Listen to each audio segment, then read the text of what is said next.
Buenas, saludos. Esto es Vota Latino, por si acaso lo hacemos desde Puerto Rico, pero la idea es que lo vea la diáspora puertorriqueña y además los otros latinos de los Estados Unidos, y lo hacemos pensando en que en la unión de los puertorriqueños con los mexicanos, colombianos, venezolanos, etcétera, es que tenemos posibilidades reales junto con los cubanos y dominicanos, caribeños como nosotros, posibilidades reales de tener influencia en el proceso político de los Estados Unidos y obviamente con eso del mundo. Conmigo el profesor Carlos Dalmau, quien, como ustedes saben, ha sido parte ya de este programa consistentemente y básicamente le decimos el panelista permanente. Saludos, profesor. Saludos a ti, Jay, y a todos los que nos escuchan en este programa, que como hemos dicho, es un programa innovador porque no solamente mira la política de los Estados Unidos desde la óptica de los puertorriqueños, sino también desde la óptica del voto latino y cómo eso va a impactar las elecciones del 2020. Y hablemos entonces precisamente de las elecciones del 2020 y las primarias.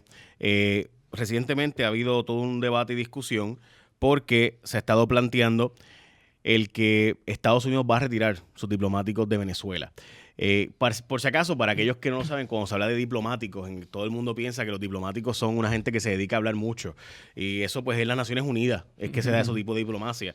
Los diplomáticos no son otra cosa que el personal de inteligencia de cada país que envía a otro país para buscar la forma de influir de diferentes maneras. Es decir, yo tengo una embajada, por ejemplo, Rusia tiene una embajada en Venezuela, por dar un ejemplo. Rusia tiene una embajada, vamos a ponerle el mejor ejemplo que puede tener, ¿verdad? Rusia tiene una embajada en el país vecino de Ucrania. Y esa gente que está allí en Ucrania se dedica, realmente son los espías rusos que están buscando información y están buscando influencia, están buscando datos de cómo funciona eso. Y lo mismo pasa cuando Estados Unidos tiene una embajada en Colombia. Pues Estados Unidos tiene embajada en Colombia y busca en esa embajada en Colombia tener, no solamente tiene diplomáticos, sí, ciertamente tiene al secretario, en este caso al embajador que envían allí, y esa persona es el presidente de los Estados Unidos en Colombia. O sea, Estados Unidos tiene unos intereses en Colombia comerciales y sí, ciertamente tiene el aparato del Departamento de Comercio de Colombia. Está allí un norteamericano que ve allí para velar por los intereses de las empresas norteamericanas en Colombia. Y también está la gente del Departamento de Estado que va allí a ponchar pasaporte. Pero también está la gente de la DEA. En Colombia, por ejemplo, y tiene la gente del Drug Enforcement Administration, tiene gente que son de la CIA, y tiene gente de la NSA, y tiene gente del aparato de defensa en general de Estados Unidos, y lo mismo hacen los otros países del mundo. Lo que está anunciando el secretario de Estado, Mike Pompeo, de que se va a llevar los diplomáticos de Venezuela, significa vamos a romper total relación. Y Carlos, me gustaría como profesor que le explique a la gente qué significa, porque típicamente esos son los pasos que se dan cuando uno va a declarar algún tipo de situación ya insalvable, y la situación de Irán, donde Estados Unidos pues básicamente retiró su embajada y se acabaron las relaciones entre nosotros. Este desarrollo es bien reciente. En el día de ayer sale la noticia del Departamento de Estado de Estados Unidos que están retirando prácticamente todo el cuerpo diplomático principal de Venezuela, cosa que va a estar ocurriendo en las próximas horas. Eso es ellos lo han planteado como un indicio de que la situación en Venezuela se está saliendo ya de control y que no pueden asegurar la seguridad de esos representantes de los Estados Unidos en Venezuela, diplomáticos que están allí en nombre, como tú has dicho, del presidente. No podemos concluir automáticamente que es el preludio de una intervención, porque hay muchas razones por las cuales eso puede ocurrir. Incluso puede ocurrir como una manera de evitar que se caldeen los ánimos a tal punto, porque imagínate que haya un ataque a la embajada de los Estados Unidos, ya sería inevitable que los Estados Unidos tengan que defenderse, ¿verdad? Bueno, y hay que decir que precisamente cuando Maduro anuncia que va a expulsar los diplomáticos de Estados Unidos de Venezuela y dijo, tienen 48 horas para largarse de aquí, después cambió de opinión. Claro. Porque se sabe que no es lo mismo con violín que con guitarra. O sea, yo meterme con el cuerpo diplomático de un país significa, aquí estamos declarando una guerra. Sí, porque recuérdense que el suelo en una embajada, el espacio de una embajada se considera para todos los efectos del derecho internacional como si fuera el suelo de ese país. O sea, hay un respeto. Por eso por más que los británicos querían apresar a Julian Assange, que era un forajido de la justicia, él estaba en la embajada de Ecuador y no se podían meter a la embajada por más que quisieran. No se han metido. No se han metido todavía.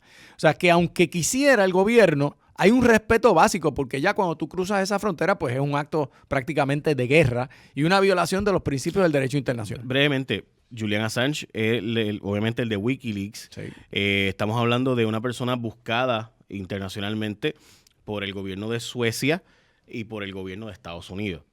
Y el gobierno británico tiene un acuerdo de extradición, pero hay un pequeño problema.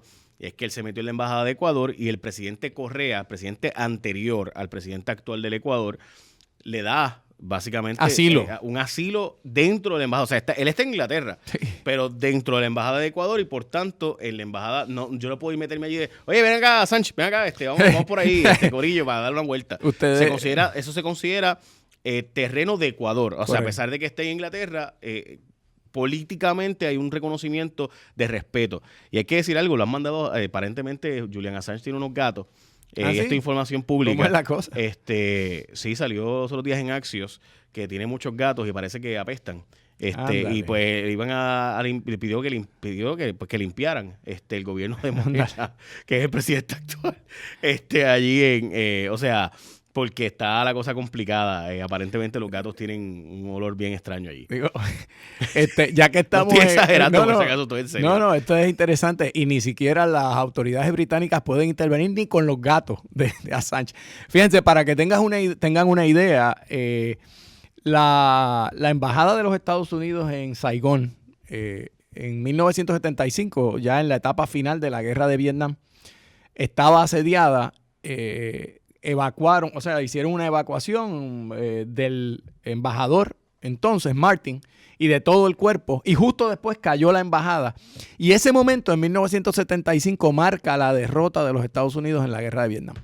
O sea, conquistaron básicamente la embajada de los Estados Unidos en Vietnam del Sur, y con ello se acaba básicamente la guerra de Vietnam. Los Estados Unidos recogió y ahí se acabó el evento. Nos vemos. Así que lo que está pasando ahora de Mike Pompeo, el Departamento de Estado, anunciar la retirada de los diplomáticos, no necesariamente es una intervención militar, pero típicamente sí se presenta un rompimiento total de comunicación.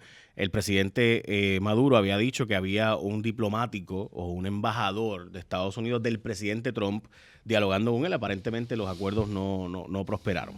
Y lo otro que preocupa por unas expresiones que hizo el secretario Mike Pompeo es que le adjudica esta escalada última en Venezuela contra los Estados Unidos, se la adjudica al gobierno ruso. Y eso preocupa porque nosotros hemos discutido en este programa que Venezuela es una pieza en un tablero geopolítico internacional donde se lucha la hegemonía, no solo en América, y se están reescribiendo las reglas de las relaciones internacionales entre Estados Unidos, China y Rusia. Recuerda que China es el acreedor principal de Venezuela, dueño de una deuda enorme que adquirió para ayudar a Venezuela a mantener un poco artificialmente desde Chávez para acá, pero que quiere cobrar ese dinero.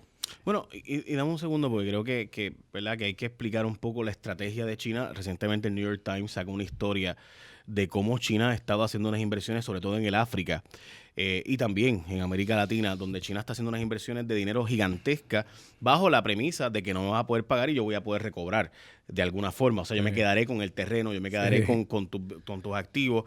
O sea, que ellos ya saben de antemano que muchas de estas inversiones, por ejemplo, ellos han puesto en gran parte del África, han puesto unas represas de acueductos sabiendo que el país no va a poder pagar y van a, entonces ellos quedarse con el control del agua.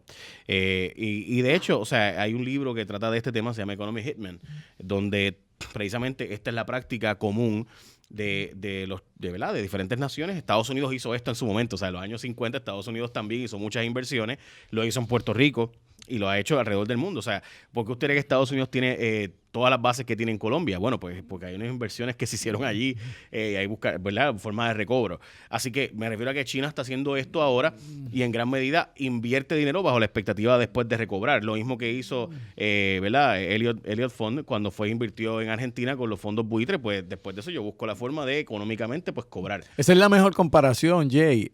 Lo mismo que hacen los fondos buitres, que buscan jurisdicciones débiles para prestarle dinero a unos intereses altos y sabiendo que a la larga no van a poder repagar. Por lo tanto, que vas a cogerlo en los tribunales y le vas a quitar hasta la camisa, que era el plan de los fondos buitres en Puerto Rico.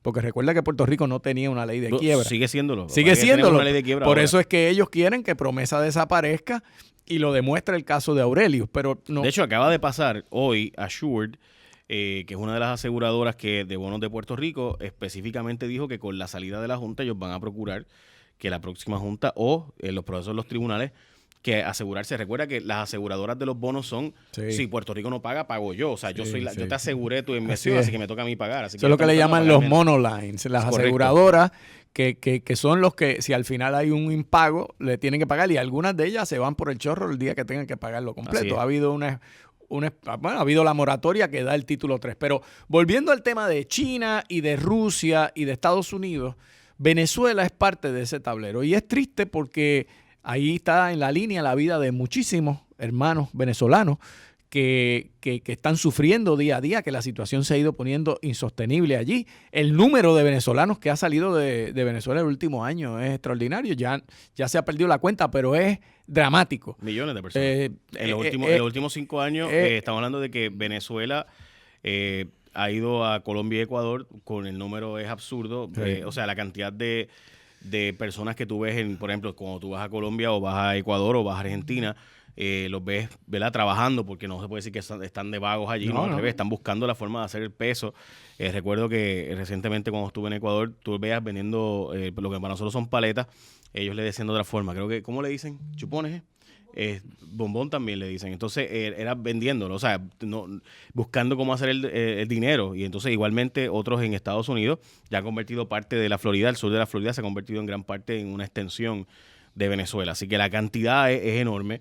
Y lo que tú estabas diciendo es que Estados Unidos culpa a Rusia por haberse opuesto, por haber ejercido el derecho de veto en el Consejo de Seguridad de las Naciones Unidas. O sea, las Naciones Unidas, para aquellos que no saben, tienen un Consejo de Seguridad que es el que aprueba o desaprueba las intervenciones militares. Y en ese consejo, es bueno que los amigos, los que no saben, ahí están los pesos pesados del mundo. Ahí están los que tienen armas nucleares, China, está Rusia, está Francia, está Estados Unidos, y hay obviamente 2 o 3 más, pero eso es un número pequeño de los miembros permanentes del Consejo de Seguridad, y hay otros miembros no permanentes, pero los miembros permanentes tienen poder de veto. Es decir, que aunque la mayoría se ponga de acuerdo, si China dice no, yo no estoy de acuerdo con esto, tiene poder de veto, y eso fue lo que ejerció Rusia en el caso de ponerle unas sanciones adicionales al gobierno de Maduro. El gobierno de Maduro ha acusado a Trump de utilizar la crisis o la llamada crisis para quedarse con Venezuela, para repartir los bienes de Venezuela, para darle los bienes de Venezuela a los grandes intereses económicos de Estados Unidos. Así que ya esto se ha convertido en una batalla, no solo mediática, sino real, de cuál de los poderes emergentes y los pesos pesados en el mundo decide qué pasa en Venezuela. Ya las fuerzas internas en Venezuela están siendo jaloneadas por Rusia por un lado, China por el otro y Estados Unidos por el otro. Veremos a ver en qué termina, pero sí me parece que era importante discutirlo para arrancar hoy. Y además hay que decir que todavía toda la ayuda humanitaria, y ahora sale información nueva, ya sabíamos parte de esta información y se había especulado, pero básicamente ya ahora es oficial que gran parte de lo que se quemó de las ayudas fue porque accidentalmente, entre comillas, las fuerzas de Guaidó o de Colombia fueron los que la quemaron accidentalmente, según dicen unos, otros dicen que a propósito para crear la crisis. Así que, ¿verdad? Y hay que plantear eso como parte de todo este asunto de que aparentemente la oposición, Carlos, ha estado debilitándose muy, muy rápidamente. Bueno, y mira, Jay, hay que comentar esto porque lo dijimos hace un tiempo atrás. Aquí en Puerto Rico cometieron el error de novato, la novatada, de pensar que como tenemos buena fe y como aquí de lo que se trata es de ayudar, todas las ayudas son buenas y eso no es así, y menos en una crisis tan delicada. Y todos esos esfuerzos que crearon expectativas de que venían todas estas ayudas, de que estaban movilizando todas estas fuerzas para tumbar a Maduro de una vez y por todas, crearon una expectativa falsa. Y hoy día, ha pasado un mes, Maduro sigue allí. Y la oposición empieza a encontrar desgaste, cansancio, fatiga, y no ve una salida clara porque yo siempre dije, si Maduro se queda allí y tiene paciencia, ¿quién es que lo va a mover? O sea, no es tan fácil. Esta idea de que Estados Unidos iba a entrar con una gran invasión, el vicepresidente Pence la negó. Yeah. Así es que me da pena, me molesta y me da pena que Puerto Rico se haya convertido en una especie de tonto útil, el gobierno, no los puertorriqueños, quiero decir, el gobierno y todo aquel cuento del avión que no aparecía y del barco que iba y no venía y después viró. Toda esa tontada, la verdad es que le hizo daño al esfuerzo genuino de devolverle democracia a Venezuela. Bueno, y hay que decir que, ¿verdad? Y volviendo atrás, ha habido un gobierno, un giro hacia la derecha en Latinoamérica, y eso no ayuda a Maduro. Pero ese giro no significa que o sea, Bolsonaro no se va a meter a Venezuela en una guerra, salvo circunstancias. O sea, el Lenín Moreno, en Ecuador, que, by the way, es mucho más afín a Estados Unidos que lo que era el gobierno de Correa, no va a meterse en una guerra tampoco para sacar a Maduro. Lo mismo va a pasar con Colombia. Así que, de nuevo, ese giro a la derecha de Argentina, Colombia, Ecuador, Brasil, sí se ha dado, es innegable. Pero no va a ocurrir una invasión por eso. Hay que decir que yo creo que Maduro probablemente saldría del gobierno si hace una nueva elección, y por eso es que no quiere hacer una nueva elección. Sí. Y eso pues es la verdad. O sea, ese giro a la derecha, salvo Bolivia, y pudiéramos decir que AMLO en México con Morena, pues no es un giro a la derecha, no es un giro a la izquierda, es como un centro izquierda. Bueno, comparado con Peña Nieto, pues es una movida a la izquierda, pero AMLO ha demostrado una capacidad de buscar consenso en unos puntos, ¿verdad? Con la sociedad, con los fuertes poderes económicos de México, porque realmente nadie se confunda. México es un país capitalista con grandes empresas que mueven la economía, y que esto no es tan fácil como montar un socialismo allí. Bueno, no lo veo ocurriendo. Y que López Obrador ya fue alcalde de la Ciudad de México y más o menos, o sea, sí fue, él es de izquierda, pero no es una izquierda Chávez, sí, o sea, no es Cuba, no es comunista, tiene elementos de ¿verdad? De socialdemocracia, ¿no? Socialización tipo Noruega, sí, tipo Suecia, lo cual me lleva a precisamente transicionar el tema de Puerto Rico, en específico, cuando tú ves lo que hicimos con Venezuela y haber llevado, que finalmente terminó en Curazao, o sea, la ayuda que se envió desde Puerto Rico, pues obviamente vimos el papelón que hizo Puerto Rico por tratar de meterse en política internacional, y que no sabemos cuál fue el verdadero rol de la Casa Blanca, si es que tuvo algún tipo de contacto. Dijo el secretario de Estado de Puerto Rico que había comunicación continua con la Casa Blanca, pero la Casa Blanca no pareció estar muy en las de apoyar a ver qué iba a pasar. Y eso me lleva a cuando nosotros no sabemos en dónde meternos y cuál es el mensaje que debemos llevar. Carlos, cuando uno ve que viene en este fin de semana una delegación congresional, en específico viene Raúl Grijalva, que es el congresista de Arizona, hace 30 años está en el Congreso aproximadamente, y es el presidente de la Comisión de Recursos Naturales, es decir, que es el presidente de la comisión que maneja el tema de Puerto Rico. Y simultáneamente viene él a la isla y de antemano les dice a la gente: olvídese del tema del estatus, no vamos a hablar de si Puerto Rico va a ser un estado, o si va a ser libre, o si va a ser asociado, vamos a hablar de Medicare, de Medicaid, vamos a hablar de crédito contributivo, de lo que Puerto Rico puede obtener como beneficios, por ejemplo, por el tax credit de los niños, por dependiente. Eso me parece a mí que el mensaje es claro de que no hay espacio para hablar de otro tema como para hablar del estatus, mientras que la comisionada residente de Puerto Rico, o sea, la congresista de Puerto Rico de los Estados Unidos, dice, básicamente insiste en un tema de estatus, lo cual, ¿verdad?, no parece ser que tenga ninguna posibilidad. Nidia Velázquez, que evidentemente es la puertorriqueña de mayor influencia en esta Cámara de Representantes, ha dicho, olvídese del tema del estatus, olvídese de los peces colores. O sea, ¿cuál debe ser el rol ante esta visita de Congreso de estos congresistas mexicoamericanos de Arizona, que no es solamente él, obviamente también está Gallego, Rubén, que viene a Puerto Rico, que también es congresista de Arizona, que también viene un grupo de congresistas que son los que dirigen realmente el tema de Puerto Rico en el Congreso?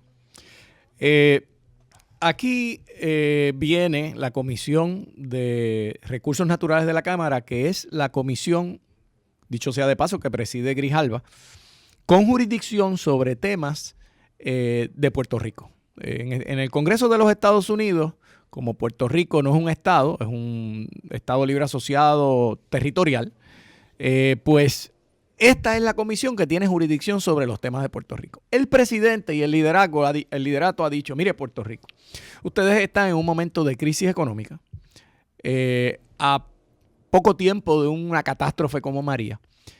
Nosotros ofrecemos concentrarnos en unos cambios dramáticos en programas que le va a beneficiar para su recuperación. Medicare, Medicaid, que es importante en Puerto Rico porque todos los viejitos que cogen Medicare Advantage se beneficiarían de eso. Y cómo mejoramos promesa para que Puerto Rico tenga más participación. Eso te está diciendo el que tiene jurisdicción. Mientras tanto, aquí hay grupos que mientras Puerto Rico está en intensivo, por usar una metáfora, dicen, no, si yo lo que quiero es correr el maratón de Nueva York. Tú me estás ofreciendo que yo me levante de la cama y me estás ofreciendo que yo camine por el patio, pero si yo lo que quiero es correr el maratón de Nueva York. Porque el estatus es el maratón de Nueva York. Nadie en Washington toma en serio que en este cuatrienio, con ese presidente, con estas realidades, el estatus tiene posibilidad lejana de que se considere. Sin embargo, date cuenta, Jay, y esto para que los amigos y amigas que nos escuchan, es muy tentador para los grupos que viven constantemente sacándole el jugo a esta situación del estatus. Quiero decir, pueden tener la mejor buena fe, pero realmente también se alimentan políticamente de ello. En específico, el partido estadista con el gobernador, que cada vez que algo sale mal, si hay una lancha que no va bien, que no llega bien, es la colonia. Es que no somos estados. No, ¿qué pasó con Whitefish? Es la colonia, es el estatus. Y es el argumento perfecto. Cuando algo sale mal, esa es la excusa. Siempre hay alguien culpable. Y eso pues les sirve a ellos, les sirve con su base. Pero frente a los Estados Unidos y específicamente frente a este comité que lo que te está diciendo es, mira, si tú tienes una crisis a la puerta de la esquina de que te vas a quedar sin fondos de Medicaid, que tienes una crisis que los viejitos no tienen las medicinas que necesitan, vamos a concentrarnos en eso y vamos a mover el tema del estatus un poquito más para atrás. Así que piensa tú lo chocante que debe ser para ellos, pues ellos ya saben que aquí va a haber gente, que ese es el único tema o el tema principal, pero en el fondo es aprovechar una visita para sacarle el jugo para propósitos de la política local, de que los fanáticos digan, pero olvídate de los otros temas, este es el único tema, y te ganaste tu estampita, pero no va a moverse ese tema en el Congreso, ya te lo dijeron. Mira, yo tengo que decirlo, ¿verdad?, sobre varias cosas. Lo primero es que si hubiera voluntad de tocar el tema del estatus de Puerto Rico, o si hubiera algún deseo, lo hubieran incluido en el tema del estatus político de Washington, D.C. No lo hicieron. Típicamente, cuando un estado va a entrar a la Unión, pasó con Alaska y Hawái, se trata de tener la conversación sobre los dos simultáneamente, bajo la expectativa, de hecho, de que Hawái fuera un estado republicano y Alaska fuera un estado demócrata. Sabemos que después hubo una virazón en eso y cambiaron, lo cual fue normal porque hubo una virazón también en los partidos políticos de Estados Unidos. El partido que se convirtió en el partido de los conservadores blancos de derecha fue el Partido Republicano, lo cual antes era la inversa, ¿verdad? Y eso fue a cambio desde los años 30 con Roosevelt y específicamente en los 60 con el nuevo trato de Kennedy y después de Johnson. Eso, o sea, el nuevo trato, obviamente, perdóneme, de Franklin Delano Roosevelt y después de eso los derechos civiles de 65 con Johnson y Kennedy promoviéndolos antes. Y ese cambio que hubo en la política de Estados Unidos, donde el Partido Demócrata era el partido del área sur de los Estados Unidos más blanco, y ese cambio que ocurrió en la historia de Estados Unidos, pues hizo que ese cambio también ocurriera en los estados clave, que cambiaron de repente. Hawái era el estado que se suponía que fuera republicano y terminó siendo demócrata. No hay ninguna voluntad de hacer a Puerto Rico estado. Mira el punto más fácil, que ahora mismo están discutiendo la estadidad para Washington, D.C. Tiene auspiciadores suficientes para al menos hacer una conferencia de prensa. Nancy Pelosi endosa el proyecto de hacerle Washington, D.C. un estado. Para aquellos que no lo saben, Washington, D.C., que es la capital de los Estados Unidos, es un cuadro, literal, o sea, un cuadrado sacado de Virginia y de Maryland, dos estados originales de la nación, de las 13 colonias aquellas, y no es un estado de la nación, a pesar de que paga fondos federales en impuestos federales. Y la verdad es que es ahí la clave, eureka. ¿Qué fue lo que provocó la independencia de los Estados Unidos? Pues que la Gran Bretaña, el poder más imponente del mundo y probablemente la historia de la humanidad, Inglaterra, cuando era el Reino Unido, más allá del Reino Unido, la Gran Bretaña, pues le pone un impuesto a Estados Unidos que los norteamericanos dijeron, yo no voy a pagar ese impuesto. Porque yo voy a pagar impuestos si yo no tengo ni representación, ni tengo ninguna participación, yo no mando nada aquí. Y surge, ¿verdad?, todo este concepto de vamos a la libertad. Y lo mismo pasa con Puerto Rico. Washington, D.C. paga unos impuestos que nosotros no pagamos. Entonces la pregunta es, y yo te digo, este trade-off es un poco, yo creo que es importante discutirlo. O sea, la estadidad para Puerto Rico, nosotros la queremos, pero no queremos hablar de la parte más importante de la estadidad, que es los impuestos. ¿Por qué Washington, D.C. puede pedir la estadidad? Porque ellos pagan impuestos federales. En Puerto Rico no pagamos impuestos federales. Entonces, todo este debate, todo lo demás, Carlos, a mí me parece siempre tan conveniente. Oye, yo quiero la estadidad porque voy a tener dos senadores y 5 congresistas para Puerto Rico. Sí, chévere, qué bueno. ¿Y dónde está la parte de que vamos a pagar más impuestos? Ah, no, pero es que el 80% de la gente no va a pagar impuestos. Ah, ok, qué bueno, no va a pagar impuestos el 80% de la gente. ¿Y los patronos? Todos van a pagar impuestos. Ah, pues espérate. Entonces, ¿y donde yo trabajo? ¿Van a pagar impuestos? Sí. ¿Cuánto más? 40% más de impuestos en algunos casos, quizás en algunos casos 20 y tanto por ciento más. ¿Puede mi patrono seguir operando en Puerto Rico a base de eso? Y esas son esas preguntas que yo creo que son claves. Así que no pienso seguir dándole el tema, porque la verdad es que no hay, o sea, ahora mismo no hay posibilidades. Y me preocupa que, como siempre, terminemos hablando de estatus, no nosotros, me refiero cuando viene una visita congresional, cuando realmente eso no tiene posibilidades en el mundo de Trump. O sea, ¿en serio usted cree que el presidente que está pidiendo $8.3 billones para hacer una muralla con México no incluye a los mexicanos a los puertorriqueños? O sea, si usted no sabe que cuando en Estados Unidos hablan de mexicanos, incluyen a los puertorriqueños en esa ecuación, porque por si acaso, la frontera no es para mantener a los mexicanos alejados. Es para mantener a los salvadoreños, a los hondureños, a los guatemaltecos, porque los mexicanos ya no están cruzando a los Estados Unidos como lo estuvieron haciendo en los pasados 30, 40 años. México actualmente tiene inmigración neta cero. O sea, literalmente hay mexicanos regresando a México. El problema es que muchos hermanos de El Salvador, de Guatemala y de Honduras están subiendo, huyendo de la violencia de las gangas, que, by the way, esa violencia de las gangas ocurre en gran medida porque están vendiéndole narcotráfico a Estados Unidos. O sea, que ese pequeño detalle nunca se toca en este sentido. O sea, ¿por qué hay tantas gangas en El Salvador, en Colombia, en Honduras? Bueno, porque esas gangas en gran medida están vendiendo el narcotráfico, están vendiendo narcóticos ilegalmente. ¿A dónde? ¿Quién es el país que más compra en el mundo narcótico? Estados Unidos. Así que en gran medida es un catch-22. Sí. Y yo pienso que como único lo va a resolver es legalizando las drogas algún día. Por eso, pues, en Puerto Rico no hay ninguna voluntad de ni siquiera discutir eso, y mucho menos Latinoamérica. Sí. Hay posibilidad de discutir eso. Fíjate, Jay, y este tema es importante hablarlo para que, o sea, estamos hablando de temas que Puerto Rico y la comunidad latina se tiene que enfrentar en Estados Unidos, y van a ser temas de la campaña del 2020. Pero mira lo que está pasando en cuanto a este tema.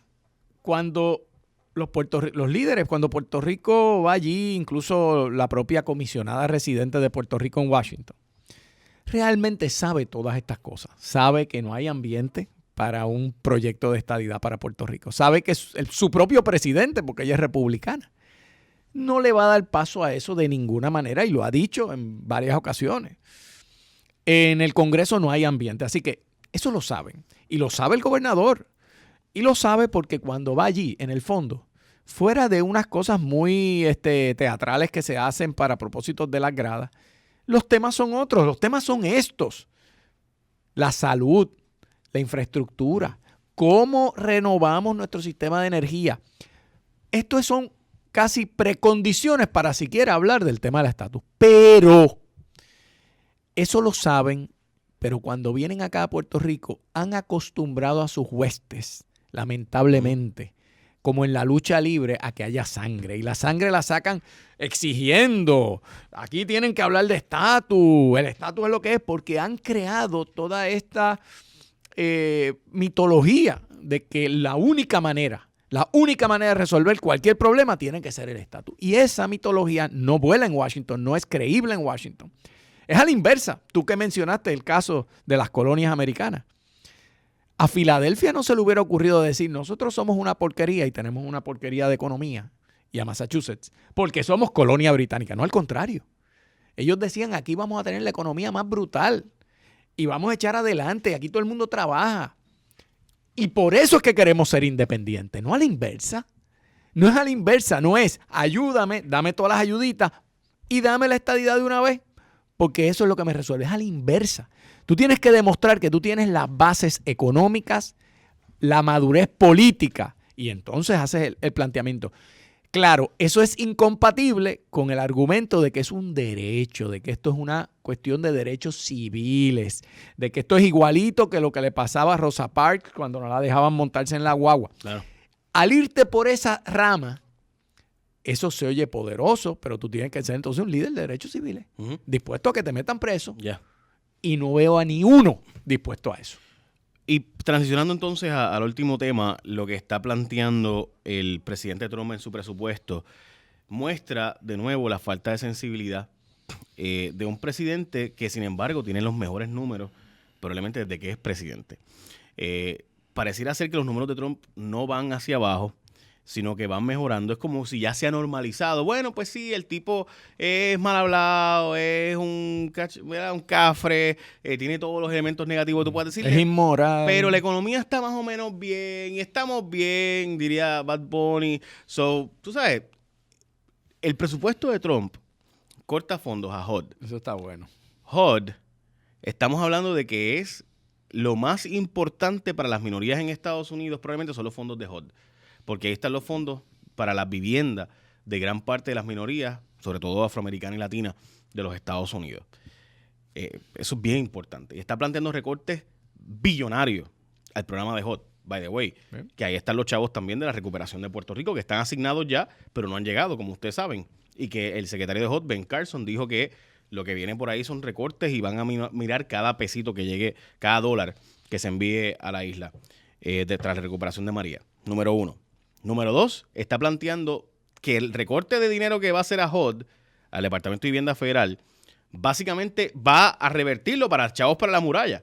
Por si acaso, que quede claro, el presupuesto del presidente no tiene posibilidades reales. Eso es importante entenderlo. De aprobarse, porque falta que la Cámara... Estados Unidos lleva sin presupuesto yo no sé ni cuántos años ya, porque ha habido una división histórica entre Cámara, Senado y el presidente, donde no hay presupuesto. Básicamente lo que hay un CR o la resolución continua de continuar la operación del gobierno sin un presupuesto. O sea, te permito gastar, que by the way, lleva ya a la deuda de Estados Unidos a sobre 21 trillones de dólares. O sea, la deuda de Estados Unidos está imposible.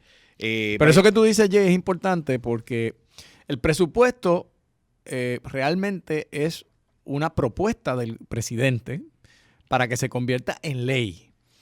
Pero esa propuesta sabemos que con una mayoría demócrata en la Cámara no va a prosperar, pero te demuestra por dónde van las prioridades del presidente en su función ejecutiva. Esto es un presupuesto de 4.7 trillones de dólares. O sea, estamos hablando del presupuesto más grande de cualquier país del mundo. O sea, esto es una mole de presupuesto en el cual se recorta sustancialmente de programas de asistencia de vivienda, de los programas de la Agencia de Protección Ambiental, todo eso. Se recortan de fondos Medicare para los viejitos. Así que hay una serie de cosas que te deja saber por dónde va la presidencia. Yo no entiendo. Porque si alguien votó o él dijo que iba a estar y alguien tiende a votar por el presidente, son esos viejitos blancos. Y Y honestamente, o sea, este es el presidente que le ha metido tarifas a productos y que ha provocado el retaliation de China, o sea, la venganza, por así decirlo, de China, y ha cogido a los vendedores de soya y agricultura en Estados Unidos y lo ha puesto a llorar. O sea, literalmente a casi la ruina. Y esa fue la gente que votó. O sea, Rural America fue el que votó por Trump. Digo, lo que choca aquí, él le corta más de $1 billón en Medicare, mientras le da un recorte que le dio el año pasado a los súper ricos en oportunidades contributivas más beneficiosas para los bien ricos.